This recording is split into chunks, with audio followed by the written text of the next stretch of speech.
At a glamorous gala, Marcus and Naomi Bennett were humiliated when a nervous waiter spilled food across Marcus's tuxedo, exposing a moment of blatant disrespect. The young waiter, anxious and distracted, embodied the subtle prejudices that often undermined the couple's accomplishments. But weeks later, Marcus and Naomi returned, not as guests, but as keynote speakers and owners of Bennett Innovations, commanding the room with poise and undeniable authority. Just wait until you see how they transformed that moment of shame into a triumphant display of dignity and inspiration, leaving everyone, including the waiter, stunned as justice quietly prevailed. The gala at the Grand Marlowe Hotel was a spectacle of elegance and opulence. Crystal chandeliers hung from the soaring ceilings, scattering diamonds of light across the polished marble floors. The murmur of conversation intertwined with soft classical music, creating an air of refined sophistication.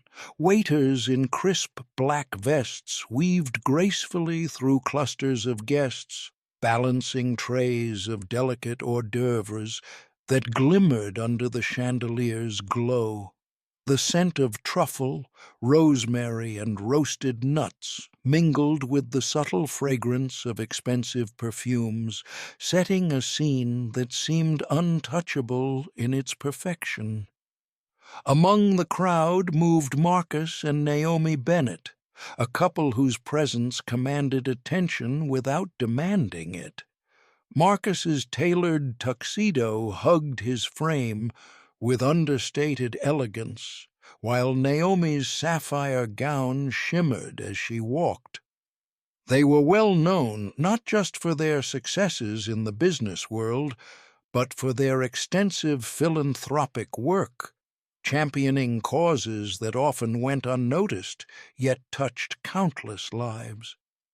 They moved through the room with poise, offering gentle nods and smiles to familiar faces, their manner calm yet confident.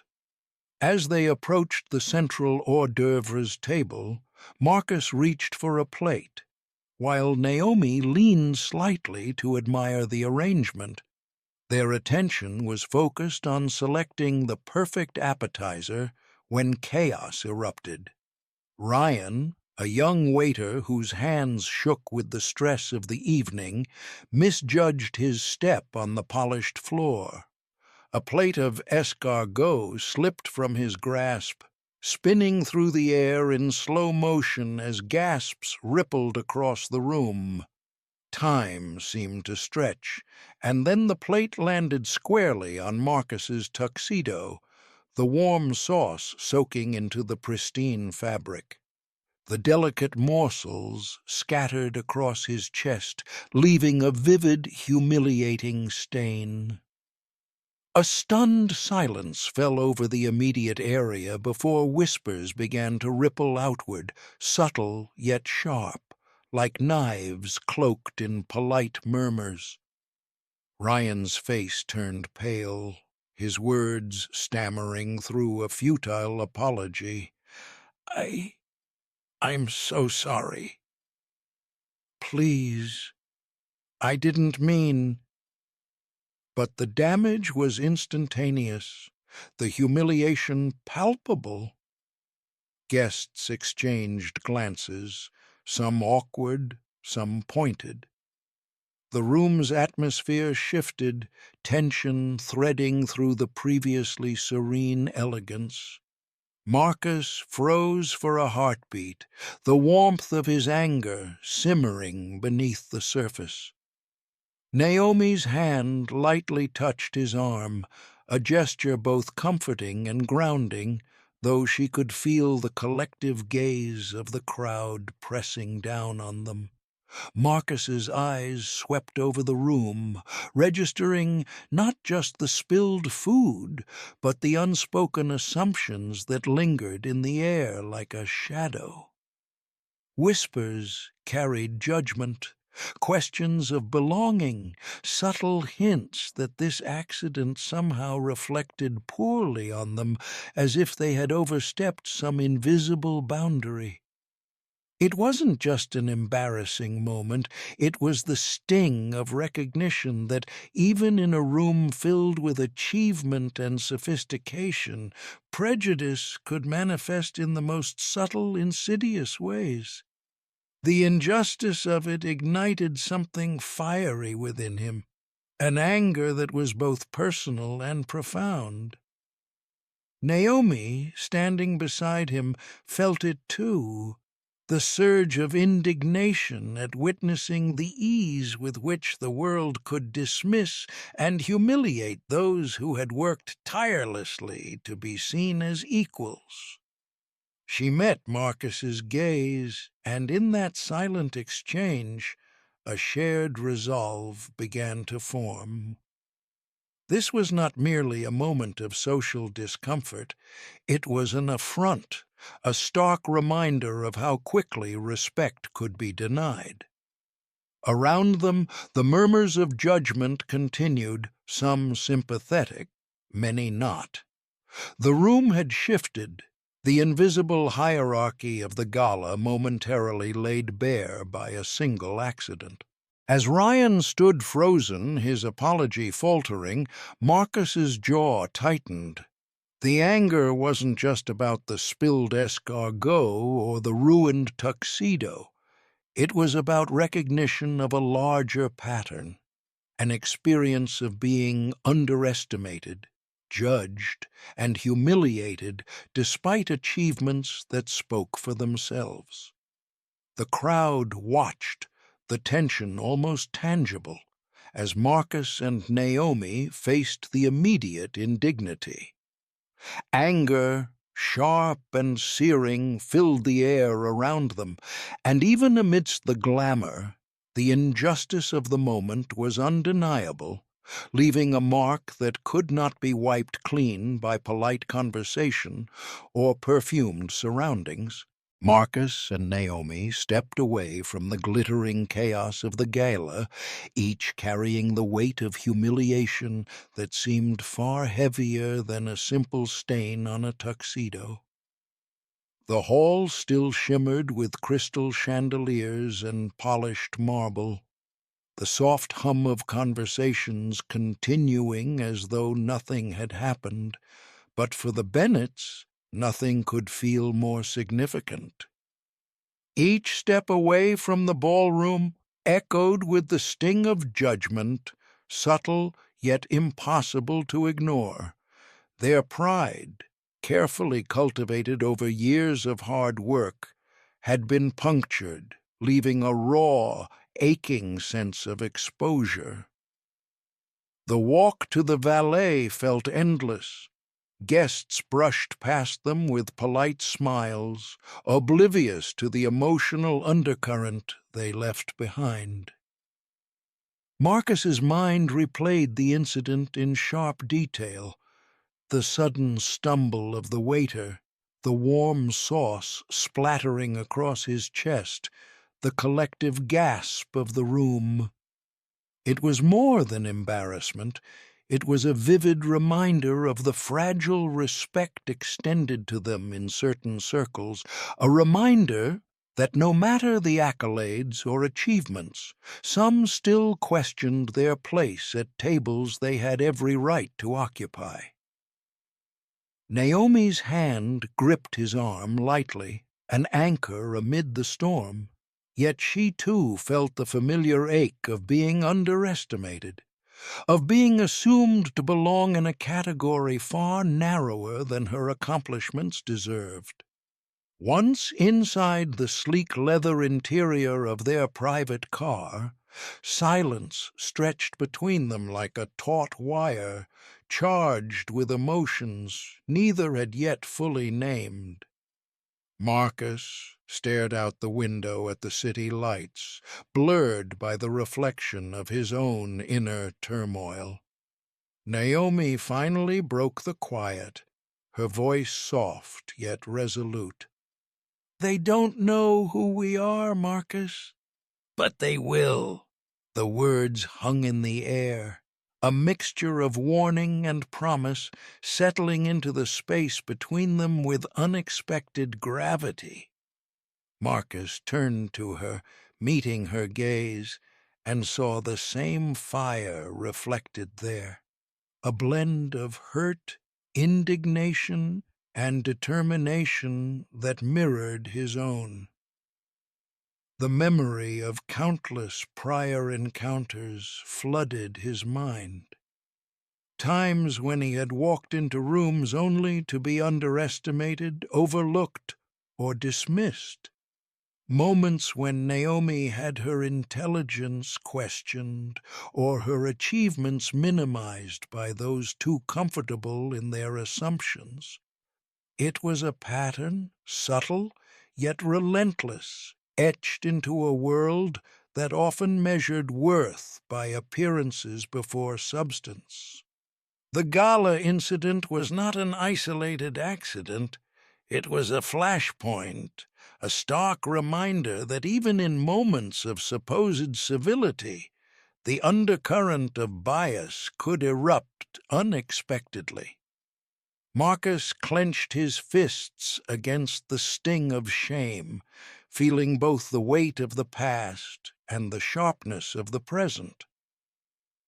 Naomi's presence beside him was a quiet reinforcement, a shared understanding that they would not allow this moment to define them. The pain was real, gnawing at the edges of their composure, yet it carried with it a kind of clarity. They were reminded of their own strength, the years of labor and sacrifice that had placed them where they were, not by accident, but through skill, vision, and resilience. As the car glided through the city streets, the Bennets began to frame the humiliation not as a defeat, but as a spark. Marcus spoke, his voice low, steady with resolve. "We've faced doubt before, Naomi. This is just another moment. But it's also an opportunity." Naomi nodded, her lips pressing into a firm line, a silent pact forming between them. The sting of the evening was transforming into fuel, igniting a desire to assert their presence unmistakably. They would not merely recover from this, they would use it to amplify their impact, to ensure that no one could ever again underestimate or misjudge them. Pain lingered, but within it lay the seed of hope, a quiet, simmering determination. The humiliation of the gala would not be the final chapter of this night. Instead, it became the beginning of a plan, a turning point that transformed shame into purpose and frustration into resolve. Together, Marcus and Naomi sat in the stillness of the car, hearts heavy but minds sharpened, preparing to reclaim not just their dignity, but their narrative in a world too quick to doubt them. Weeks had passed since the night of humiliation at the Grand Marlowe Hotel, and in that time Marcus and Naomi Bennett had transformed their pain into quiet determination. The couple had poured every ounce of focus into Bennett Innovations, the sustainable energy company they had founded years ago, but which had only recently begun to gain national recognition. Their innovations, efficient solar grids and community-focused energy solutions, were drawing attention from industry leaders and investors alike. What had once been a private triumph was now ready to step into the public spotlight, and the gala honoring innovators and business leaders at the very same hotel seemed almost symbolic, a chance to rewrite the narrative. The night of the gala arrived, and the Grand Marlowe looked just as magnificent as it had before. Crystal chandeliers sparkled overhead, casting prisms of light across polished floors, and the hum of conversation mingled with the gentle strains of a string quartet. This time, however, the atmosphere was different. Not tense, not uncertain, but charged with the quiet anticipation of accomplishment. Marcus adjusted the cuff of his tailored tuxedo, feeling the weight of purpose rather than embarrassment. Naomi's sapphire gown shimmered with understated elegance as she smoothed it carefully, her posture confident, her expression serene. Together, they radiated calm authority, the kind that came from having earned their place without compromise. As they entered the main hall, the crowd buzzed with subtle excitement. Their names were on the program, not as honorees or attendees, but as keynote speakers. Marcus and Naomi were about to step onto the stage as the faces of Bennett Innovations, a company whose work was reshaping the way communities thought about energy. Guests murmured, scanning the couple with curiosity and respect. Among them, Ryan, the same young waiter from that fateful night, moved cautiously through the tables, trays balanced in his hands, but his eyes wide with recognition. The memory of spilling escargot on Marcus's tuxedo lingered uncomfortably in his mind, and now, watching them step into the spotlight with poise, he felt a jolt of realization. When Marcus and Naomi stepped onto the stage, the room fell silent. Their presence alone commanded attention, a quiet authority that drew every gaze. They smiled, not with resentment, not with bitterness, but with confidence rooted in achievement. Marcus adjusted the microphone, his tone measured yet warm as he began, "It's an honor to be here tonight, not just as attendees, but as the people who made this moment possible through hard work, resilience, and vision." A ripple of murmurs moved through the audience, a mixture of recognition and admiration.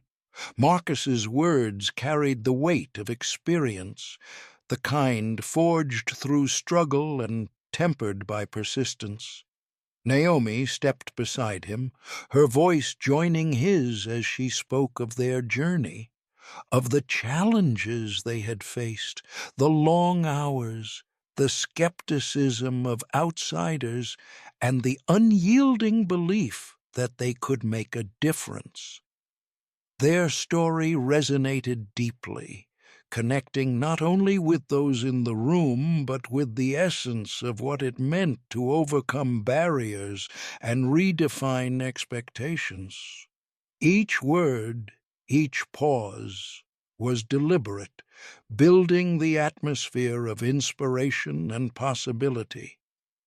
Meanwhile, Ryan stood frozen, his tray held tightly against his chest, a mixture of awe and unease crossing his face. The couple he had once embarrassed with a spilled plate now held the entire room in their hands.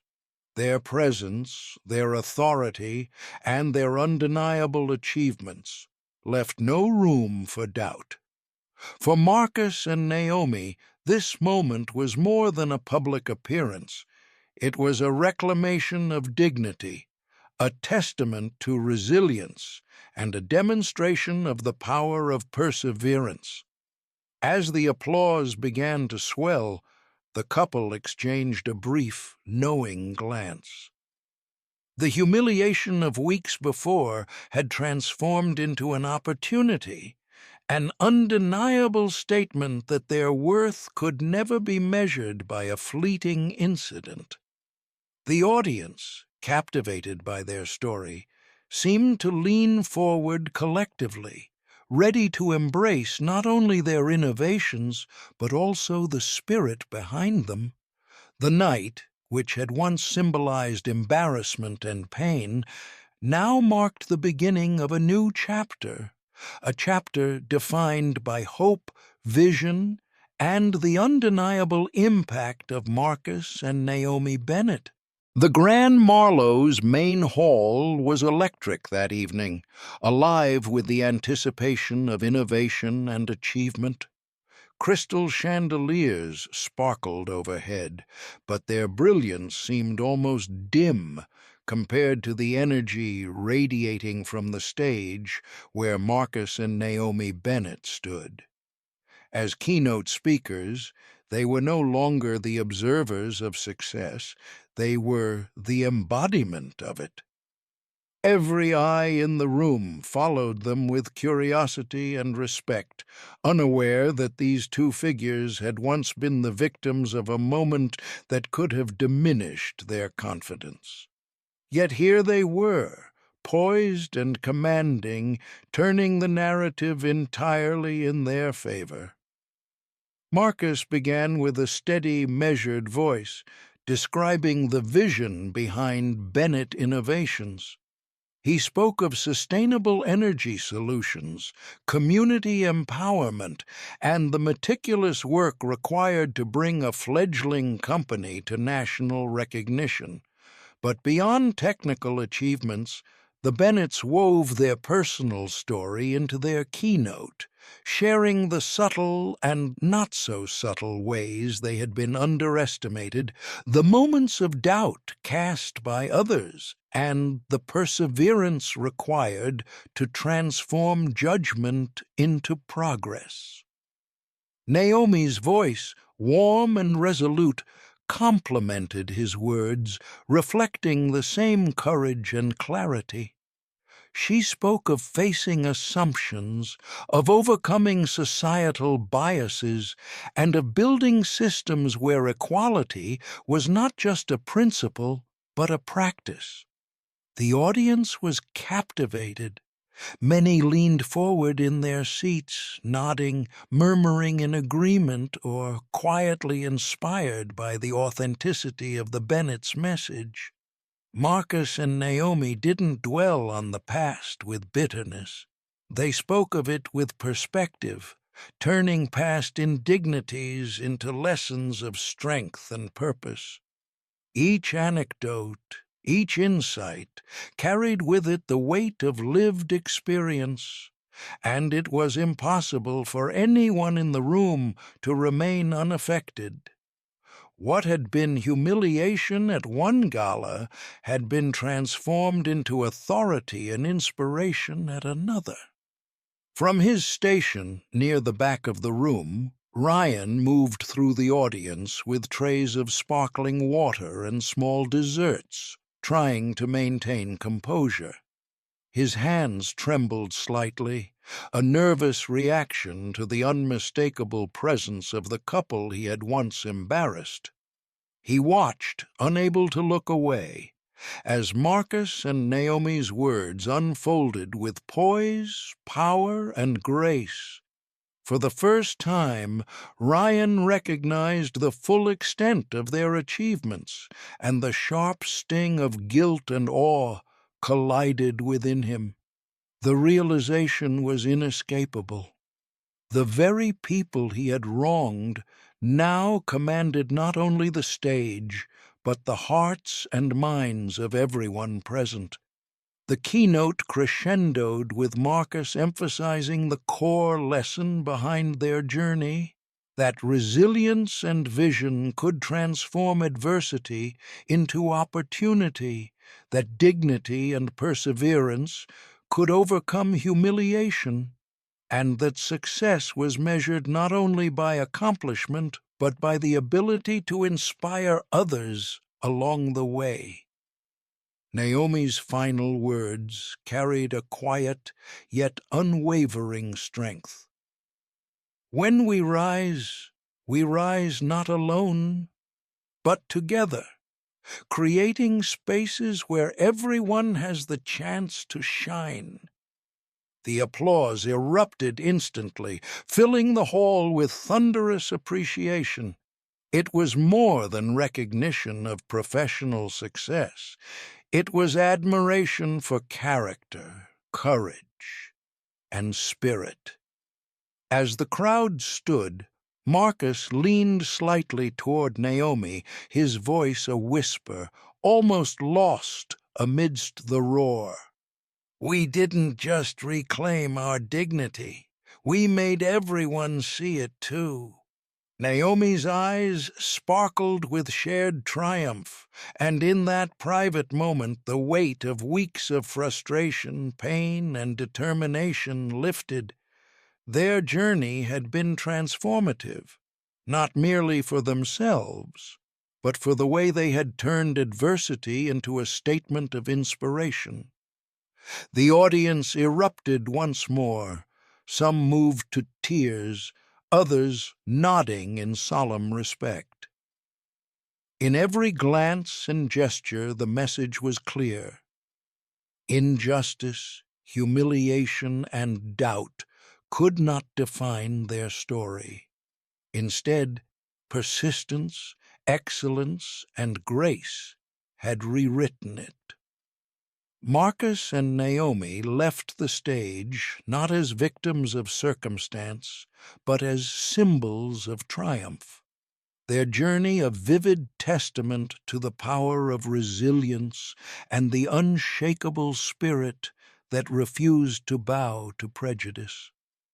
The night became a celebration not just of achievement, but of hope, proof that dignity, courage, and perseverance could transform the harshest experiences into enduring inspiration.